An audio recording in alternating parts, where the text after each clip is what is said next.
Имаме тука ситуација да таа додатна помош од социјалното кој што ја добиваат, сега всушност им е скратена. А власта се фали дека наводно им помогнала.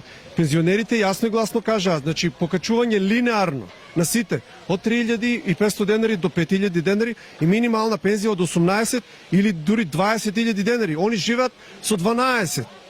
И сега на тие 12 земале по 2-3 од социјалната како допуна, како помош и тоа е се скратено на пола. Замислете, тие пензионери не живеат. Значи тие пензионери немаат со 12.000 или 14 и 16 колку, значи немаат ни за храна. Нивните деца ги им плаќаат сметки и храна за да преживеат. Че не е тоа срамота? И ова е фактички недозволиво, така да јас и како пратеник во изборна единица 3 имат апсолутно поддршка пензионерите за сите барања.